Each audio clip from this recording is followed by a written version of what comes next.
This is Timothy Mark with Alexandria.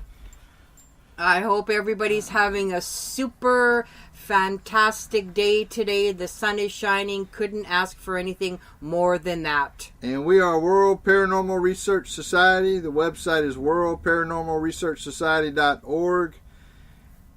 And the YouTube channel is World Paranormal Research Society. This podcast goes on different media platforms, Spreaker.com, YouTube, Tumblr, and iTunes.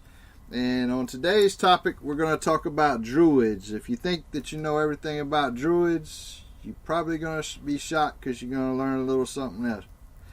Druids were considered magicians and diviners.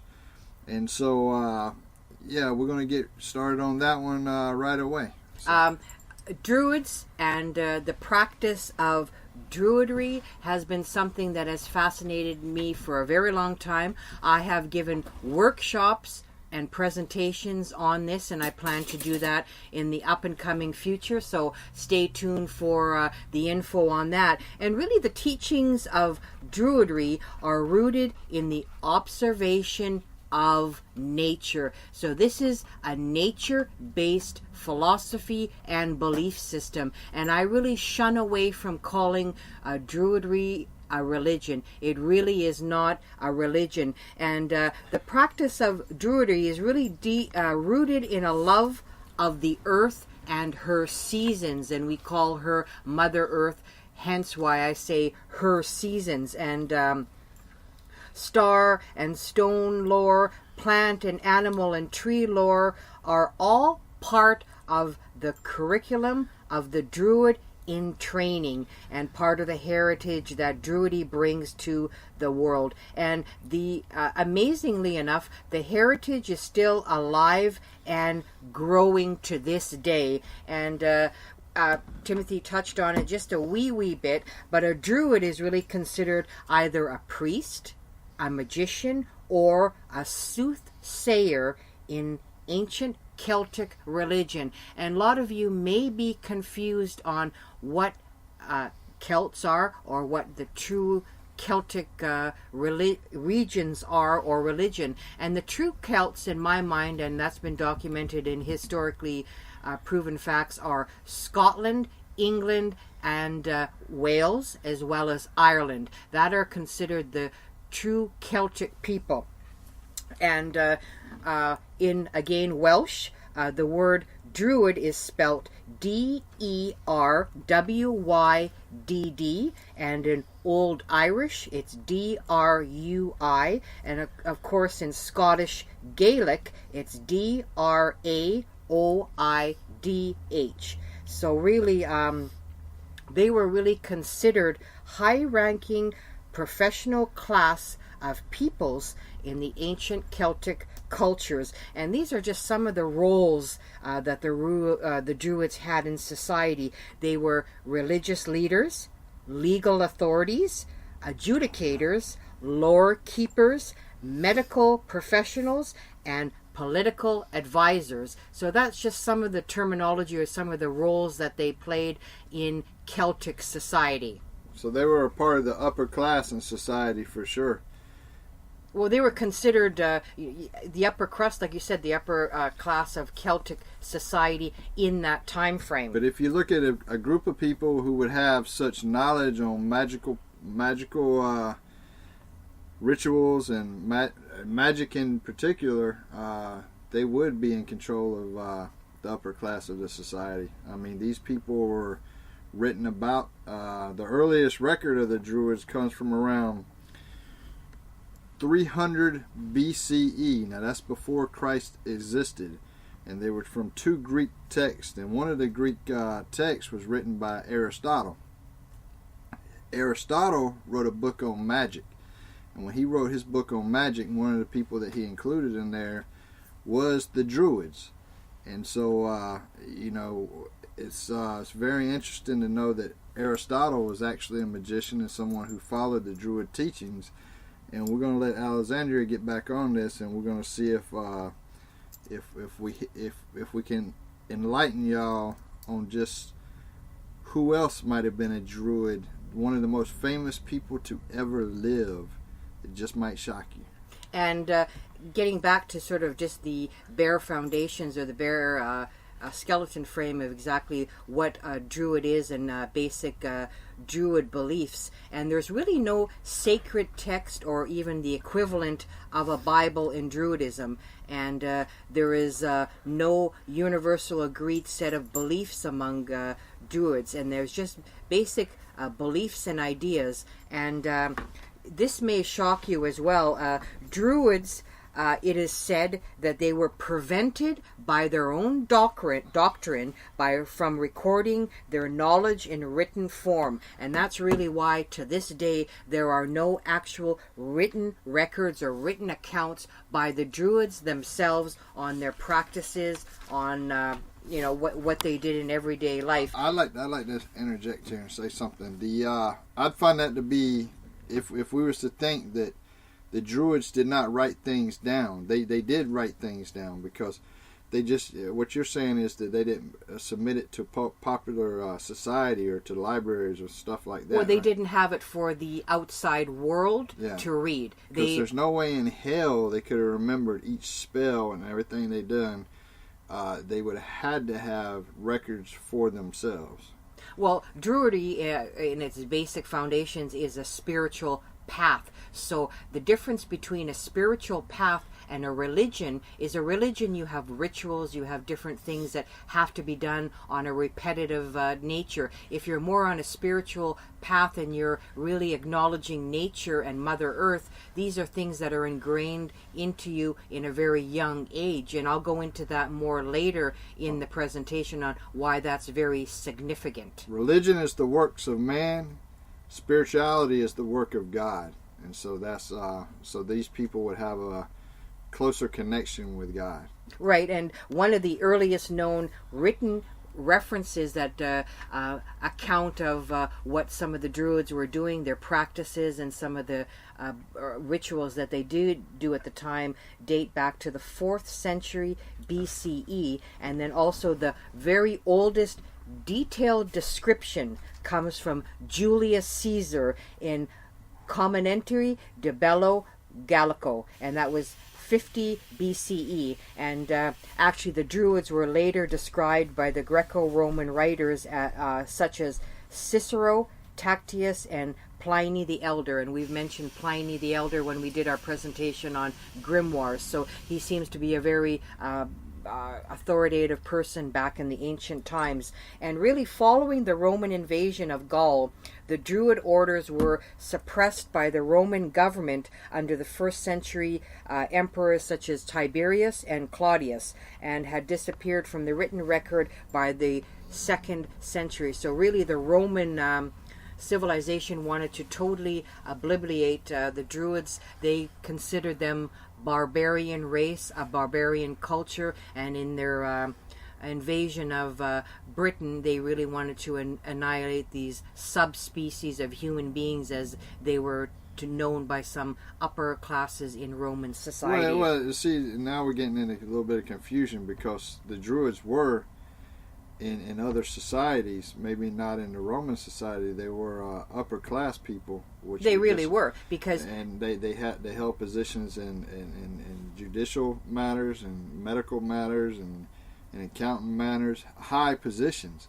So these were upper class people. So within their own Celtic society. Yeah, but then when you get into the Romans, they felt threatened by this, I guess. Well, the Romans, they were wanting to invade and take over Britain. So a lot of the, they seen the Druids as very a threat, because they were powerful with magic, prophecy, divination, and they were harder really to control and to conquer. I mean, the Roman Empire, if they couldn't conquer a society or a race of people, they wanted to completely annihilate them completely. And we know there's been accounts of missing Roman legions, and I really think a lot of these Roman legions that went missing in Britain, I think they were due to Druid people or people of this particular culture standing up and not wanting to be invaded or conquered by this particular race of people. And Druids really certainly played an important part in pagan Celtic society. And Julius Caesar himself claimed that they were responsible for organizing worship. They actually organized sacrifices. They were in charge of divination, again, judicial procedures, and actually Druid people were actually, or the Druids were exempt from military service. They were actually exempt from paying taxes, and they could actually excommunicate people if they weren't following religious practices. And Julius Caesar himself, a lot of you may know the word the Wicker Man, and to this day in Britain there is a Wicker Man festival. There has been various Wicker Man movies, but it's said that Julius Caesar himself claimed that the Druids used the Wicker Man as a form of execution and for ritual sacrifice, and he is said to have witnessed this huge Wicker Man, and people that were caught as thieves and just people that were not listening to the rules of the day, they were put into this Wicker Man and set on fire. So that's where the terminology the Wicker Man comes from. Like I said, Julius Caesar himself has claimed to witness people burning in the Wicker Man. And also there's an interesting sort of philosophy, and Baidolius Siculus, he wrote in 36 BCE that the Druids followed the Pythagorean doctrine. And actually this particular doctrine is human souls are immortal, and after a prescribed number of years they commence a new life in a new body. So that's telling me that this particular individual, the Druids followed the philosophy of reincarnation, and that human souls are immortal. That's what the Druids, based on this individual, got from this philosophy. Now, who is this individual? Because he's Baidolius Siculus, and he wrote in 36 BCE that he thought that the Druids followed this Pythagorean doctrine. Now here's the thing: this guy thought, and now let's don't record that as fact, because Saint Columba, who was an Irish abbot and missionary, who was credited for spreading Christianity in what today is called Scotland, he actually, this is going to shock some people out there, and I really want to get to it. Is he actually is credited with saying that Jesus was a Druid, and so and he's the one when he was spreading. Now keep in mind, this is a guy who is a Christian, and he was an Irish abbot and missionary, and in Scotland he was spreading Christianity around. But when he was speaking to people, he related to the people by telling them that Jesus was actually a Druid, which I found would be pretty interesting. Well, I have and something. If you look at the early Gnostics, which came right after Christ died, they themselves could have actually been Druids, because they had, or if they weren't Druids, they were definitely using magical books, based on Druid magic. And Druids were also sorcerers, and in certain monasteries, when people would write about Druids, they would call them prophets. And this was in Ireland and Wales. Wales. Yeah. And it's interesting to note too that not just Julius Caesar himself, but various Roman emperors and Caesars actually looked upon the Druids for advice. And they must have thought quite highly of the upper crust Druids, the priests, to seek advice in regards to, I think, managing the people that were currently on the continent, on better ways of maybe conquering the people. And that particular, in 750, that's where the word Druid appears in a poem who wrote about Jesus. And the poem says, "Better than a prophet, more knowledgeable than any Druid, a king who was a bishop and a sage." So that's making reference to Jesus and Druids at the same time. I thought that was quite interesting. Yeah, they said that Jesus was more than a prophet. Now, when you look at the New Testament and you look at how Jesus describes John, which I find pretty interesting, Jesus also called John more than a prophet.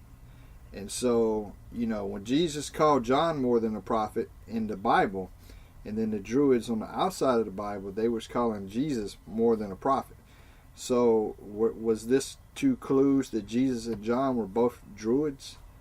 That's a possibility. I mean, history does leave us clues on how to piece together evidences left for us in tidbits, and it's all on how you compile and put together this evidence. And I think that's quite interesting, that fact in itself. And, a lot of you out there, I want to pose this out to you. How many have wondered? I mean, I've wondered this myself many, many times. In addition to Druid's spiritual and magical teaching, does Druidry really offer social and ethical teachings? I really think it does. When you think of Druids, you think of the most famous Druid that comes to mind is Merlin the magician, and he is said to be a Druid. And I mean, with King Arthur and the legend of Excalibur and all that, I mean, he was said to be one of the most powerful Druids, is Merlin the magician. Well, have you ever heard of the Lindo man? Yes, I have. Lindo Peat Bog Man. Yes. Yeah, the Peat Bog Man. That is a human sacrifice of the Druids. Right, and back before Christ was born, back when sacrifices were needed, they say that the Druids were actually conducting human sacrifices. I completely believe in that philosophy, because I've seen a lot of documentaries. I've read a lot of historical books where in Ireland and in Wales and a lot of these places that had a high population of Druids, that actually the individuals that were ritualistically sacrificed, sometimes they were kings and they were high-ranking people in society that gave their lives so that the crops, rain would come, and their people would continue to survive and thrive during times of drought and famine. So that has been historically documented. And they were sacrificed. A lot of these bog people were garroted, and I mean, they've actually done tests on the contents of their stomach, and they were fed quite well, but they were always given some sort of a drug to, I guess, make them not really fully aware of what was happening to them. That's historically documented. So they were doing this before Christ existed, and then they continue to do it 119 years after Christ existed. And so they were actually doing human sacrifices up until they've stopped, 119 years after Christ existed, because I guess they realized that, there's no need for that anymore. Well, I mean, I think a lot of that could come into play with the Romans coming into the British Isles and bringing different philosophies, different ways of living, and seeing that maybe they shared methods. And I'm sure Julius Caesar, like I said, when he did approach the Druids in regards to philosophies and asking advice, there's always a sharing of knowledge between two specific cultures, and they do benefit from the contact with each other. Well, in the Middle Ages, the Druids were thought of in Ireland as theologians, and so they really credited them to being closer to Christianity and worshiping God than most people would know. But if you study the Druids, you'd see that I actually believe the group of Gnostics came out of the Druids. That's a possibility, because I mean, the Druids were, like I said, highly prized. I mean, they had so much knowledge, and again, it is a nature, Mother Earth basic belief system and a philosophy. They were so in tune with the earth, the seasons, the stars, astronomy, and I think, I mean, they were really onto something, and I think that's, Was Jonah Welsh? Welsh? Jonah who? Jonah? Oh, no, he lived in a whale. He didn't live in a whale. Yeah, you're talking about the legend of the guy Jonah. that was swallowed by the whale. Yeah. I figured since he lived in a whale, he'd be Welsh, but no. But, the Druids were, highly versed in science, medical, judicial, and things to do with the earth. And as we know, being nature-based, I'll list a few of the trees that they found sacred, and I'm going to just leave a lot of the uses out there, because I want you to explore and look some of these up yourself. The Druids found elder trees highly sacred because they used to make whistles from them. It was a very, very hard wood that they could make whistles. An apple tree was very sacred to the Druids for love and healing magic. And it is also said that you can use apple cider in very old spells that call for either blood or wine in the spell. So you can substitute apple cider when a spell calls for either blood or wine. Very, very interesting. The ash tree, actually the Druids made a lot of their wands out of ash trees, and it is said in Celtic legends that if you leave ash leaves under a pillow, it will really stimulate psychic dreams. Very, very important. The birch tree is very significant. The elder tree, the mistletoe is very sacred, as well as the oak tree. Everybody thinks of the oak tree in regards to Druids. I myself have a wand that is made from an oak tree that was actually, the wood is over 2,000 years old. It was actually found in an Irish peat bog. But I'd like to say something about your wand. Your wand that you have when you were actually performing a conjuring ritual in Somerville, Texas, you snapped that wand in half. Yeah, that was, you know what, I really was very crushed when that wand, because it was actually custom made, and it was treated, and I had it blessed and all this stuff. Is one of my prized possessions in my magical toolkit, and it actually did snap. I managed to put it together. You snapped it when you were actually possessed. Yes. When you were possessed by the spirit, that's when you snapped it yourself. Yeah, and we have that on video. I have that on video, and I mean, I was very, very crushed about that, and I was very almost heartbroken. But I was able to put it together a little bit, and I lost one piece of the wood.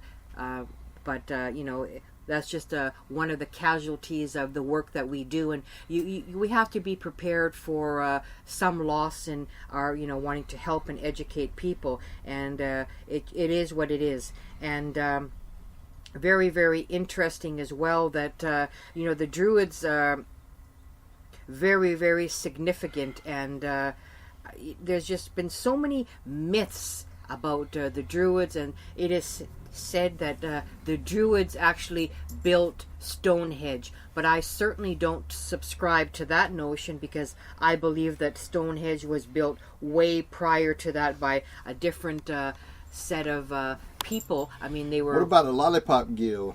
The Lollipop Guild could have built Stonehenge. Oh my God. Oh, wait a minute. That's fiction. So we're talking non-fiction. So yeah, the Lollipop Guild from the Wizard of Oz, they're awesome. But anyway, go ahead. What does the Wizard of Oz and lollipops have to do with Druids? I mean, I don't know. Yeah. Well, I thought it would be interesting to have the Lollipop Guild putting up those very short people in the Lollipop Guild putting up big ass rocks in Stonehenge. That'd make an awesome movie, actually.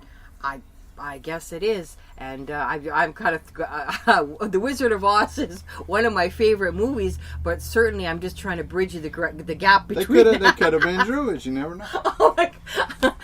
No, that's another joke. Go ahead. But I mean, there are elves and gnomes in Celtic mysticism and myths, so I can kind of see vaguely where he's trying to bridge that gap. But one of the most striking characteristics of people today that say they practice the belief system of the Druids really is its tolerance of diversity, and really each of us, we have to sit down and we have to really agree with this fact that each of us has a spiritual way, and we have various gifts to offer, and some people find, I call it spiritual nourishment in the traditions and approaches by Druidry, and it's very, very, very significant. And in Druid culture, there were bards, and a bard is really a poet or a storyteller that is trained in a bardic college, and this training is said to have lasted many years, and specifically in Ireland it is said to have lasted 12 years. So that's a lot of training in regards to being a bard, and we know today even Robert Burns is considered to be a Scottish bard or a poet, and very, very significant how that has spanned time in regards to that usage of a bard. And again, very long training. It wasn't just put together. I mean, you really had to train in regards to the philosophy of the Druids, and you had to be sincere in your desires on wanting to learn. And as well, Ovate is a prophet, a seer, and a healer, and a diviner. So in Druid society, there were bards who were poets, they were storytellers, and then there were Ovates, who were the prophets, the seers, the healers, and the diviners. And again, to me, I view Druids or Druidry as really, it is a spiritual path, and it's a religion to some and a way of life to others. So I find it very, very instrumental. And Druids share a belief in the fundamental spiritual nature of life, and the Druid society looked at Mother Nature as very, very, very important in their everyday life. And whenever I think of the word Druid, I really, what comes to mind is that I watched a movie, I've watched it several times, in regards to Boadicea, and she was actually the female Celtic queen that took on the Roman legions. And if you watch Boadicea in the movie, she does have a Druid priest among her flock, and he does particular ceremonies and various blessings prior to her going into battle against the Roman legions. And I thought that was very instrumental. And again, movies such as King Arthur and a lot of these mythical movies kind of bring in the practices of the Druids. So very, very important society in my mind that I think continues to live on. And again, I have to stress my philosophy that I certainly don't look on it as a religion, because religion is not a religion. It's a way of being, it's a belief system, and it's being attuned with one and the universe. And I think that's the key factor. And I mean, it's been around for thousands and thousands of years. And I'm just very, very grateful that the Roman legions or any kind of conquest from the Roman Empire didn't annihilate these people completely, because they are an important part of society, and in regards to the Druids and all that kind of stuff. So, very, very instrumental, and I think we all have to appreciate that particular culture. There's a lot of you out there that have Celtic background and a Celtic belief system, and I don't know if you have anything that you want to add on that, Timothy, because I mean, you're well versed in religious studies, particularly the Bible, and you may have something you want to add to that. Yeah, well, I would say that to say that you're Druid, like you said, you don't think it's a religion. No, but I think that they did practice, like you said, spiritual magic, and I think that everything they did was so that they could get to the better place and live a good life. And because one of the things that we do know is that in like I said, in the Middle Ages in Ireland, they considered the Druids very important in Christianity, actually.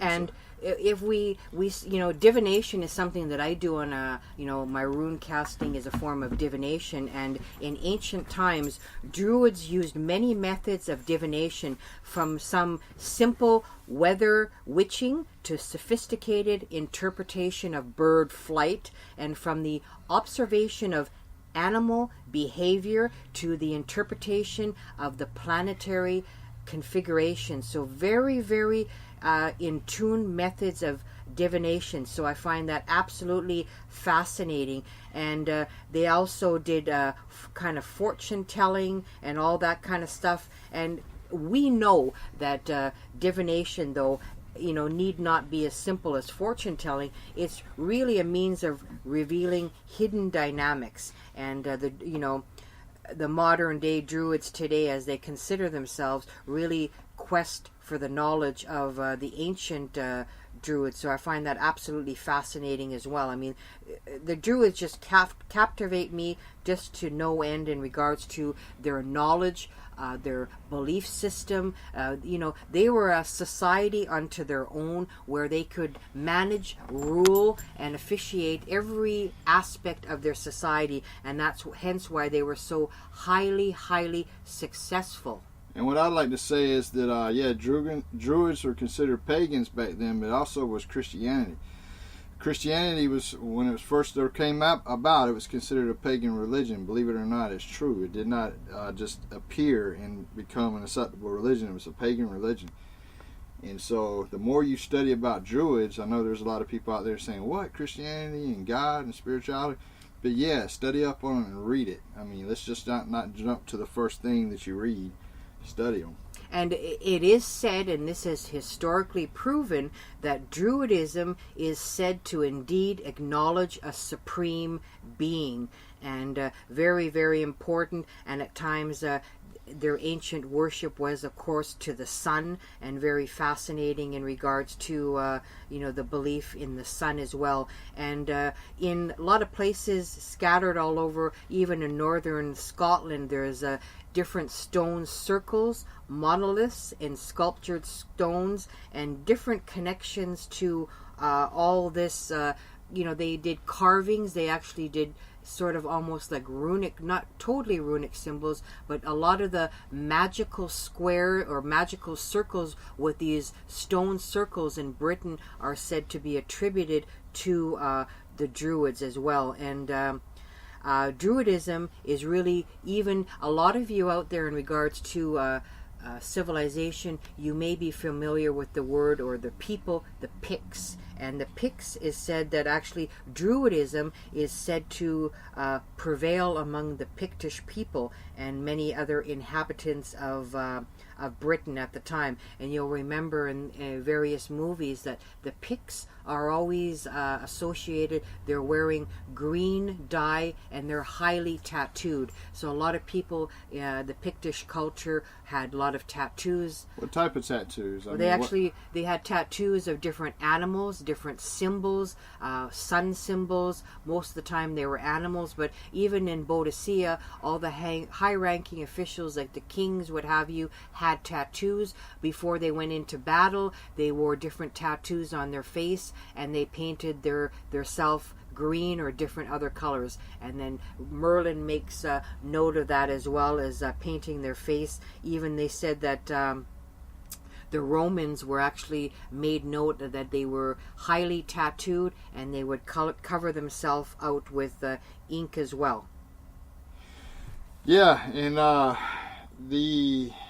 what I would like to say about it is the thing about it, And again, the Druids really believed in, like I said, the trees and nature, and oak is, they actually believed that there was supernatural virtue in wood, and the leaves, the fruit, and above all mistletoe as well, in regards to some of their sacrifices, and all these different kind of trees were in there. But you said that they view the earth as being a mother, right? Mother Earth. So then you have to be the sun, view the sun as being a male, and its rays being the cum that comes on the earth and helps everything sprout and grow. Well, I wouldn't go so far as to say that, but definitely when I think of Druids as well, I think of the Green Man, and the Green Man being their symbolism in regards to earth, greenery, and rejuvenation, revitalization, and rebirth. To me, the Green Man signifies rebirth, regeneration. And I know a lot of people in regards to the Druids think right away of the Green Man, and if you go into various places, you will see that there is a notation of particular images of Green Man. And I think we really have to sometimes dissect the myth against what we really know. And I think it's important, we have to just kind of get down to the basics on what a Druid is. And I mean, since there's no written per se magical text or anything like that, it's really hard. There is a written magical text. It's just that the majority of the population does not have it. It's very guarded and underground. Aristotle had it. That we know that Aristotle had it because he referred to it in his book of magic. So if you're looking for written magical spells, one of the books that I'd recommend is Aristotle's Book of Magic. Right, as well. And then the Druids also had different rituals and rites of passage in regards to a rite of passage is you become of age, or another rite of passage or a ritual is, they believe in leaving this particular body to assume another body. So that's another way of a rites of passage.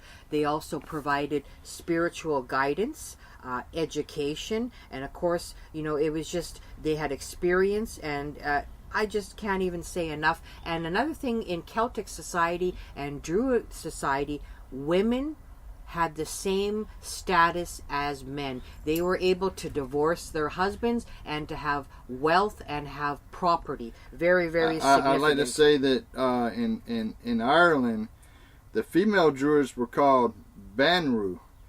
And that was the name of the female Druids. So they were Bandru. And yeah, there was a lot of them in Ireland. I mean, yeah, because they had a variety of roles, and they had different wisdoms. And I think it's very fascinating that women could have the same status as men. And there's really no written reference, but some people speculate that Druidism goes back 2,400 years old, and we're not quite sure where that comes from. And it really began to kind of, when Christianity came into play, they really started to disappear.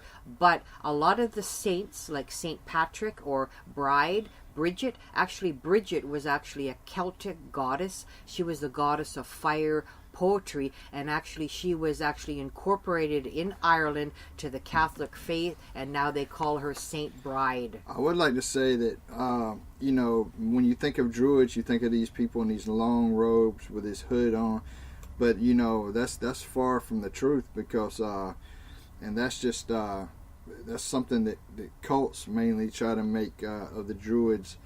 But if you think of a Druid back in the day, they were just rich upper class people. Right. I mean, again, I touched on this so briefly in regards to so many people today. When you talk about Stonehenge, right away they have the hooded figure, the summer solstice with the sun shining through the altar stone, that they were Druids that built it. This is absolutely false, because it's been scientifically and historically documented and proven that Stonehenge was constructed between 5,000 and 4,000 years old, yet the earliest written reference to the Druids date back to only 2,400 years old. So there's really no way that, we can't bridge the gap in time and begin to question that, yes, the Druids built Stonehenge. So really, it just doesn't even make sense. And even Pliny the Elder, who lived almost 2,000 years ago, we always make reference a few times to him. He talks about the importance of mistletoe and the 5th day of the moon in regards to the Druids, and some of the herbs that they find sacred and very, very important. And again, I believe as well that they did practice ritualistic human sacrifice, and it was really the spread of Christianity throughout Europe that true Druidism sort of faded away. It didn't disappear, folks. It wasn't annihilated, but it just slipped away. I think it was annihilated slipped away when the Gnostics were basically ran out, because I think that the Gnostics were last of the publicly recognized Druids, and we're going to do a show on the Gnostics. That'll be our next show. But yeah, it's and I know it's radical to think it, but there's several people in early Christianity who called Jesus a Druid. I can really see that similarity, and I could see how they could, consist of that, because it would make kind of sense. And I mean, I truly believe what Timothy just said. I mean, I think they were kind of enveloped, and they were just the society was actually blended in and became the Gnostics. I mean, that would make perfect sense. I mean, why you're able to practice and hide in plain sight by just taking the the covering of somebody else. Then it really truly doesn't die, because I think a belief system that focuses on nature really truly can't die. And I really encourage. Well, there's people today who calls themselves Druids, and there's a small group of people, but they don't have access to the old magic books and old spells and things of that nature. There's a story in which the Druids used a mist to help defeat an army. They conjured up a mist to basically beat another army, and so the Druids of old definitely had power that the so-called wannabe Druids of today do not have. And I mean, if you think of Saint Patrick actually, the legend of he was actually driving the snakes out of Ireland. That's a legend in regards to Saint Patrick, and that has philosophy in the Druid culture as well. And I really want to invite all of you to read more about it. And I've met a lot of people. I want to know a lot about the Druids, what they were, the priesthood, and some of their the wisdoms, the ancient wisdoms that they did practice. And I think you've got to go into anything in regards to an open mind, and it's just not something that you're going to learn overnight and it's going to be a hobby. And I mean, it's really, what you have to remember about the Druids is that they were powerful figures in the Celtic world. And I mean, religious leaders, teachers, they were judges, advisors, soothsayers, healers, poets. I mean, they held so much religious and political power that really that's when you begin to, and that's what leads a lot of the confusion in some of us blurring the line between the spiritual and historical words. And I mean, Julius Caesar, to have such a instrumental person in history actually write about them and write written accounts of them, that said something on how high he held on the stuff that he was learning in regards to the Druids. Well, I mean, look at Aristotle. I mean, I hold Aristotle way above Caesar. Well, definitely, but I'm just trying to throw other historical figures in regards to that thought about the teachings of the Druid. And I mean, to me, the Druids are stressing a lot what they do, that they say that the human soul was immortal, and I totally subscribe to that. And actually, they said that a human soul, upon death, it passes on to the body of a newborn child. I mean, how cool is that? So they're saying that your soul is immortal, and then when you die, your soul goes to another being born into a newborn child. And a lot of that's their philosophy. We're not saying it's true. Who says that? That's just some of the thinkings in regards to what Caesar wrote down. That's what Caesar wrote down, and we know Caesar to be a Roman and the Romans crucified Christ, and the Romans actually came up with Catholicism, which molests kids and misleads the world. And what I would like to say is that, I disagree with what Caesar said. I'd go more with Aristotle. I can't even talk. Aristotle wrote. And there's so many different texts. The most famous one being Caesar, because once you first start to dig with the Druids, the first one that comes up is Caesar. So that's the most famous one. But if you dig a little further, you find the two ancient Greek texts, and one of those is Aristotle's text. And then you got many more texts that would disagree with what Caesar wrote. I agree with that. And if we go into touch on some of the ritual and practices. It is said that the early Druids, again, as I said, the oak tree, they viewed the oak tree as sacred, and they carried out a lot of their religious rituals in oak forests as well. And actually, there's details of a specific Druid ceremony are very, very few. However, Pliny again did describe a fertility ritual in which a Druid clad in a white robe climbed an oak tree and used a golden sickle to slice off a mistletoe branch, and the mistletoe fell onto a white cloak that had been placed below. And then the Druids sacrificed 2 white bulls, and then a feast followed. And the symbolism of this ceremony has been kind of lost to this day, but he did make reference of this particular ceremony. So written word or written knowledge of their ritual and practices are very, very few and far between, and that's why we have to take the written accounts in a grain of salt, because we're not quite sure what their impressions or stuff may have been added to it as well, and reported, of course, in much greater detail was the practice of the human sacrifice. Because just like in today's society, death, blood, gore, agony is more sensationalized. It is remembered more as horrific, and the Druids truly believed that human sacrifices were necessary to win their god's favor. If illness, war, or any other crisis was threatened, that's when they put them in wicker containers. Let me ask you a question. Didn't you say that the Romans are the ones who were running out the Druids, right?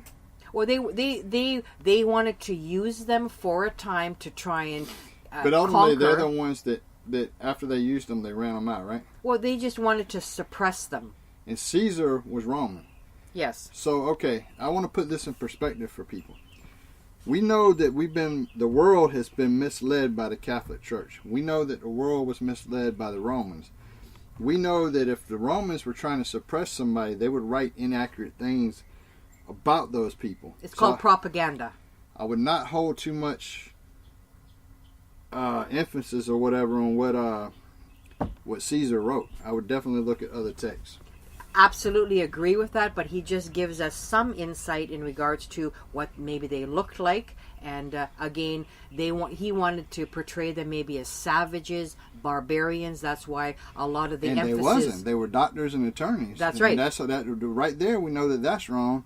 So we can also assume that him trying to describe their religious beliefs would also be wrong. Right, and there's even some accounts in early Celtic literature that Druids could read minds and predict the future events. And actually, this is just in some of the literature, Celtic mythology. But I agree completely with to what Timothy says. And if you watch a movie based on the Druids, now understand, I need the simple-minded people out there, I need to knock on their head a little bit and understand that if you're watching a movie about the Druids, more than likely it's going to be based on what Caesar said. You have to dig deeper.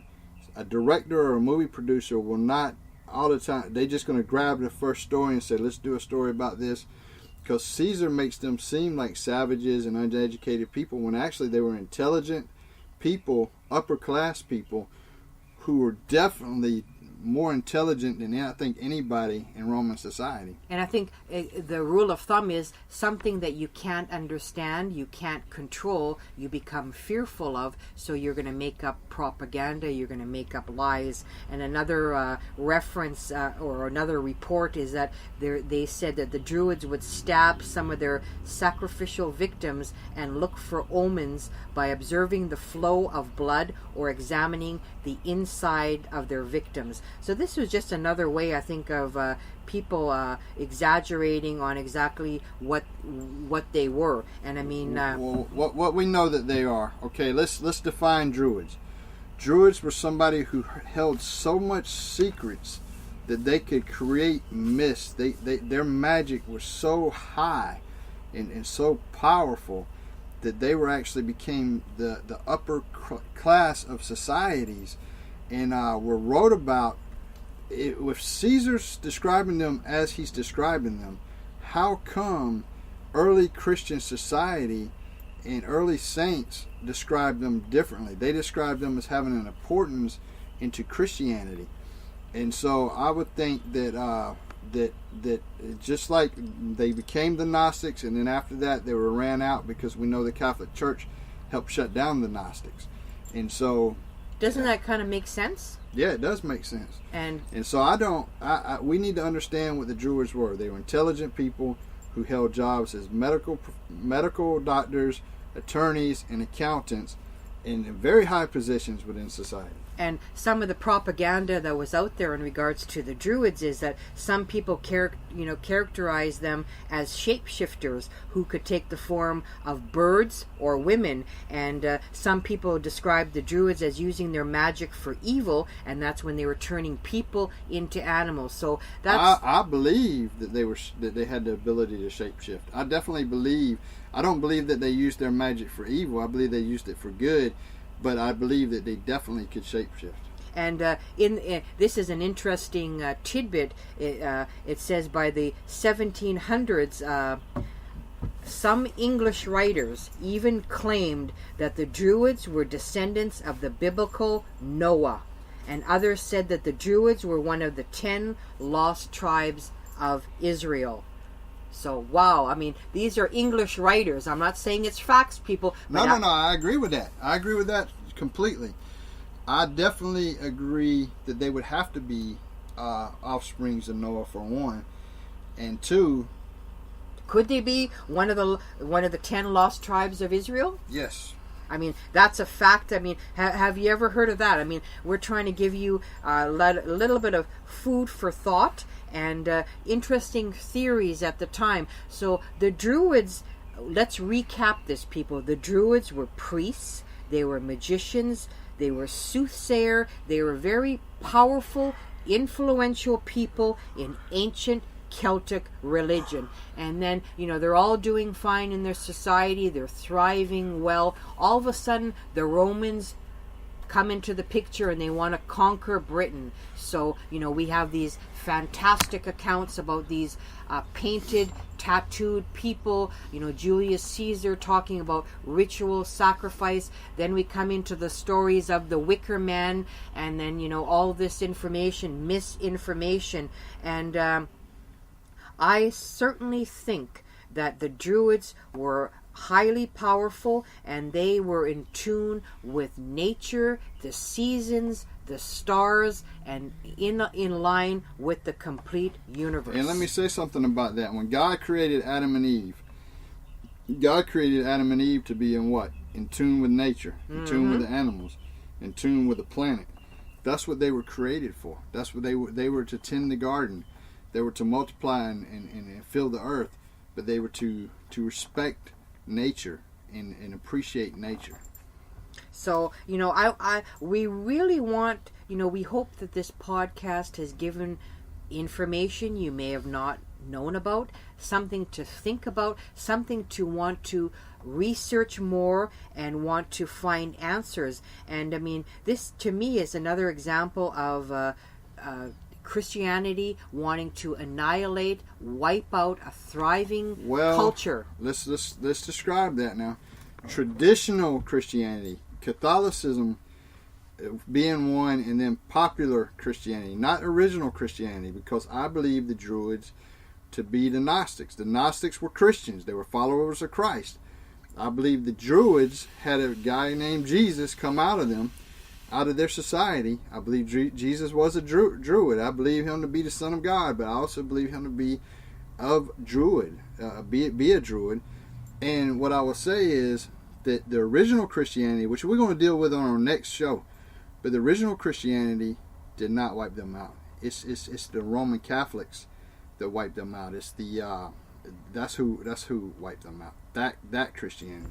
Absolutely amazing. And some of the factual stuff that I hold factual because there's nothing sensational in it. And according to Caesar, he made very, very intense, detailed notes in which young men were trained to be Druids, and during which this time they had to learn all of this knowledge, associated lore by heart. So they had to get all this to memory. So that's why they couldn't write it down, and all these teachings had to be memorized if you wanted to be a priest. So that to me makes perfect sense, and then this knowledge wouldn't get into the hands of the people that really should not have the knowledge. So a lot of Freemasonry rituals these days have to be recited by memory, and that goes to show you the correlation in regards to secret knowledge as well. Yeah, and so I think that wraps it up on the Druids. What I would like to say is stay tuned for our next show, because that's going to be a very interesting show, because we're going to tackle the difference between original Christianity and traditional Christianity and popular Christianity. And then you said in an upcoming show we're going to have about the Gnostics as well. So you're going to see how all these... that's what I'm saying. When we do the next show, we will be talking about the Gnostics, because they're part of original Christianity. And if you are paying attention to our podcast, which I hope you certainly are, you are going to see how all of our topics link together, and the possibilities of things overlapping in history, and we're really going to give you food for thought. And if our podcasts make you ask questions and do research, then we're doing what we should be doing, because anybody can sit there and just recite something from a book, recite something from the internet, and just be as stiff as a board. I mean, we can all go to school, take a boring class, and just sit there falling asleep. We want to set your mind on fire. We want to inspire you to do research,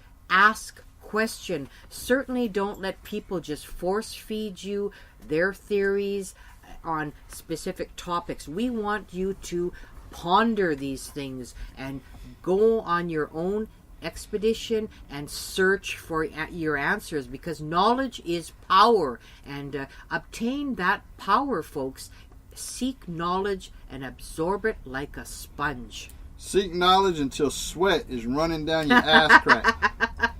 Because all you are doing is you're going to become a more well-rounded person that is in tune with the spiritual world and being in tune with the universe. All these cultures and societies, they were onto something huge. Today, with all the stresses of going to work, doing, technology, cell phones, TV, we are using less and less of our mind, people, and we are becoming just robots.